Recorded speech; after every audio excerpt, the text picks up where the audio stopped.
दोस्तों आज हम इस वीडियो में आपके साथ डिस्कस करेंगे मैनुअल ट्रांसमिशन और ऑटोमेटिक ट्रांसमिशन में क्या क्या डिफरेंसेस होते हैं, कैसे ये एक दूसरे से अलग हैं। वर्तमान समय में मार्केट में जो भी कारें अवेलेबल हैं, कुछ कारें ऐसी हैं जो मैनुअल ट्रांसमिशन पर चलती हैं, कुछ कारें ऐसी हैं जो ऑटोमेटिक ट्रांसमिशन पर चलती हैं। तो कैसे ये दोनों ट्रांसमिशन एक दूसरे से अलग हैं, इन दोनों के बीच में क्या क्या डिफरेंसेज हैं, तो कुछ फैक्टर हमने कंसिडर किए हैं जिसके आधार पर ये जानने की कोशिश करेंगे। सबसे पहला फैक्टर है गियर शिफ्टिंग। मैनुअल ट्रांसमिशन वो होती है जिसमें गियर को शिफ्ट किया जाता है ड्राइवर के द्वारा हाथ के प्रयोग से।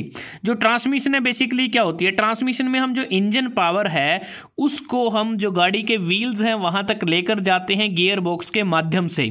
जो ऑटोमेटिक ट्रांसमिशन है, ऑटोमेटिक ट्रांसमिशन में क्या होता है कि ड्राइवर के हैंड के बिना गियर शिफ्ट हो जाते हैं ऑटोमेटिकली कार की स्पीड के अनुसार।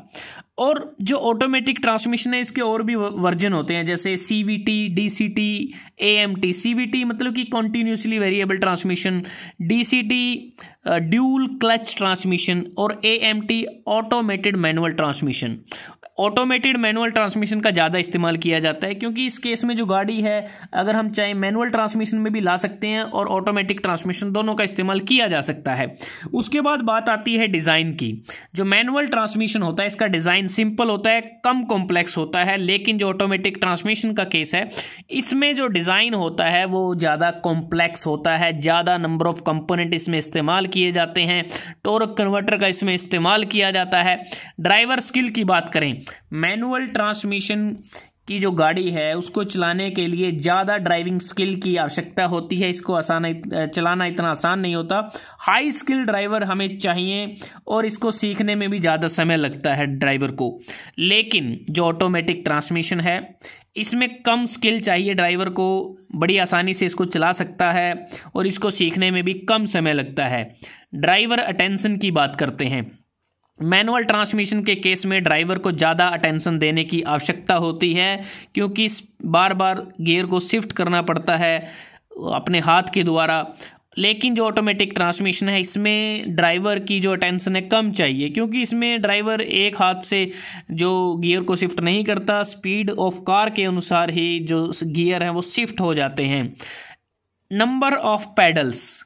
मैनुअल ट्रांसमिशन में 3 नंबर ऑफ पैडल होते हैं, क्लच पैडल होता है, ब्रेक पैडल होता है, एक्सेलरेशन पैडल होता है। लेकिन जो ऑटोमेटिक ट्रांसमिशन है इसमें 2 पैडल का इस्तेमाल किया जाता है, क्लच पैडल नहीं यूज़ करते, ब्रेक पैडल और एक्सेलरेशन पैडल का इसमें इस्तेमाल किया जाता है। लेकिन जो गाड़ियाँ ऑटोमेटिक ट्रांसमिशन और मैनुअल ट्रांसमिशन दोनों पर कार्य करती हैं उसमें क्लच पैडल भी होता है, लेकिन जब गाड़ी ऑटोमेटिक ट्रांसमिशन में होती है तो उस दौरान क्लच पैडल का इस्तेमाल नहीं किया जाता। उसके बाद है एक्टिव कूलिंग। मैनुअल ट्रांसमिशन के केस में हमें एक्टिव जो कूलिंग है उसकी आवश्यकता नहीं होती, लेकिन ऑटोमेटिक ट्रांसमिशन के केस में एक्टिव कूलिंग की आवश्यकता रहती है क्योंकि इसमें जो ओवर हीटिंग की प्रॉब्लम कई बार हो जाती है। नंबर ऑफ गियर्स की बात करते हैं तो मैनुअल ट्रांसमिशन के केस में जो गाड़ी में जो गियर होते हैं वो 5 भी हो सकते हैं, 6 भी हो सकते हैं, प्लस एक रिवर्स गियर होता है। लेकिन ऑटोमेटिक ट्रांसमिशन के केस में 6 से लेके 8 गियर हो सकते हैं। उसके बाद बात करते हैं फ्यूल एफिशिएंसी की। जो मैनुअल ट्रांसमिशन होता है इस केस में यह ज़्यादा फ्यूल एफिशिएंट होता है और ये भी डिपेंड करता है ड्राइवर की जो ड्राइविंग स्किल है उसके ऊपर। कम कॉम्प्लेक्स होता है, इसका वेट भी कम होता है। लेकिन जो ऑटोमेटिक ट्रांसमिशन है इस केस में जो फ्यूल एफिशिएंसी है वो मैनुअल ट्रांसमिशन से कम होती है। माइलेज की बात करते हैं। मैनुअल ट्रांसमिशन का माइलेज ज़्यादा होता है जबकि ऑटोमेटिक ट्रांसमिशन का जो माइलेज है वो कम होता है। Drive on steep heels. तो ये जो अगर आप देखें जो स्टीप हील्स होती है, एकदम चढ़ाई आ जाती है, तो उस दौरान क्या है कि जो मैनुअल जो ट्रांसमिशन है इस केस में अगर हम बात करें, मैनुअल ट्रांसमिशन के केस पे जो स्टीप हील्स है वहाँ पर गाड़ी को चलाना थोड़ा सा मुश्किल होता है, ईजी नहीं होता। लेकिन जो ऑटोमेटिक ट्रांसमिशन है इसमें बड़ी आसानी से स्टीप हिल्स पे ड्राइविंग की जा सकती है क्योंकि जो गाड़ी में गियर शिफ्टिंग है वो स्पीड ऑफ कार के अनुसार अपने आप ही हो जाएगी, लेकिन यहाँ ड्राइवर को ध्यान रखना पड़ता है। उसके बाद है ड्राइविंग इन ट्रैफिक। अब ड्राइविंग इन ट्रैफिक की बात करें, जो मैनुअल ट्रांसमिशन वाली गाड़ियाँ होती हैं ड्राइवर के द्वारा इनको ऑपरेट करना थोड़ा मुश्किल रहता है क्योंकि इसमें क्या है कि कांस्टेंट स्टॉपिंग हो जाती है, कई बार कांस्टेंट स्टार्टिंग भी हो जाती है, एकदम चलना भी पड़ सकता है, एकदम रुकना भी पड़ सकता है। तो इसमें क्या है कि शिफ्टिंग करनी पड़ती है ड्राइवर को गियर्स की। लेकिन जो ऑटोमेटिक ट्रांसमिशन है, जब हाई डेंसिटी होती है ट्रैफिक की, तो उस केस में इसको चलाना आसान रहता है, क्योंकि चाहे कांस्टेंट स्टॉपिंग है चाहे फिर कांस्टेंट स्टार्टिंग है, गाड़ी को तो ऑटोमेटिक ही गियर को चेंज करना है, तो ड्राइवर का इंटरफेरेंस कम रहता है इसमें। उसके बाद आती है मेंटेनेंस कॉस्ट। अगर हम बात करते हैं मेंटेनेंस कॉस्ट की, मैनुअल ट्रांसमिशन के कॉस्ट केस में ये कम होती है, क्योंकि इसमें बहुत ही कम मेंटेनेंस की हमें आवश्यकता पड़ती है। लेकिन ऑटोमेटिक ट्रांसमिशन के केस में जब भी हमें मेंटेनेंस करनी होगी तो ज़्यादा मेंटेनेंस की आवश्यकता होती है, और इसकी जो मेंटेनेंस कॉस्ट है वो भी ज़्यादा होती है। अगर हम बात करते हैं कॉस्ट की, कि इन दोनों में जिन गाड़ियों में हम मैनुअल ट्रांसमिशन यूज़ करते हैं उस गाड़ी की कॉस्ट क्या रहती है, जिस गाड़ी में ऑटोमेटिक ट्रांसमिशन का इस्तेमाल करते हैं उसकी कॉस्ट क्या रहती है। मैनुअल ट्रांसमिशन वाली जो गाड़ियां होती हैं उनकी कॉस्ट कम होती है, जबकि ऑटोमेटिक ट्रांसमिशन वाली गाड़ियों की जो कॉस्ट है वो ज़्यादा होती है।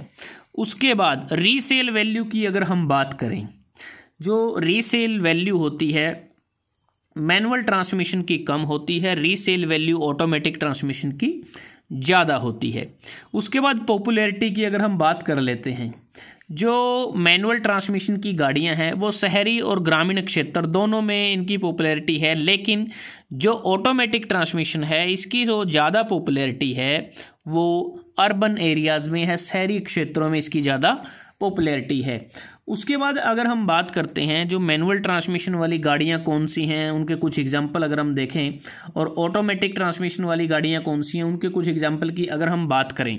मैनुअल ट्रांसमिशन की जो गाड़ियां हैं उसमें टाटा हैरियर XZ है, मारुति सुजुकी सियाज सिग्मा है, मारुति सुजुकी डिज़ायर VXI है, हुंडई क्रेटा ई है, हुंडई वर्ना ई, टोयोटा इनोवा क्रिस्टा है, स्कोडा की रैपिड है, डेटसन गो प्लस ए, और इसके अतिरिक्त जो Tata Nexon XZ, Maruti Suzuki Swift LXI और होंडा सिटी VMT पेट्रोल, ये जितनी भी गाड़ियां हैं मैनुअल ट्रांसमिशन में मौजूद हैं।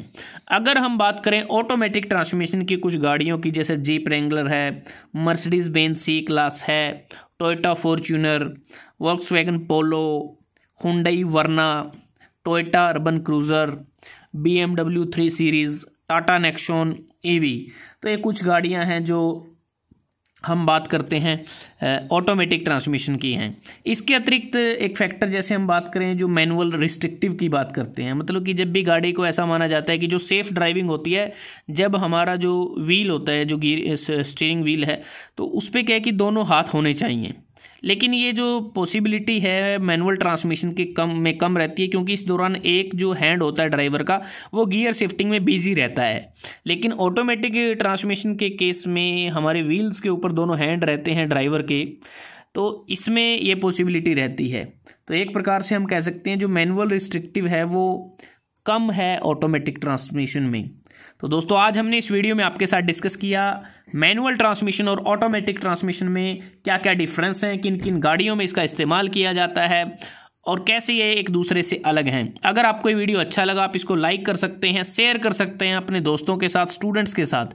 जल्दी हाजिर होते एक नई वीडियो के साथ, तब तक के लिए धन्यवाद। आपका दिन शुभ रहे। मेरी नजर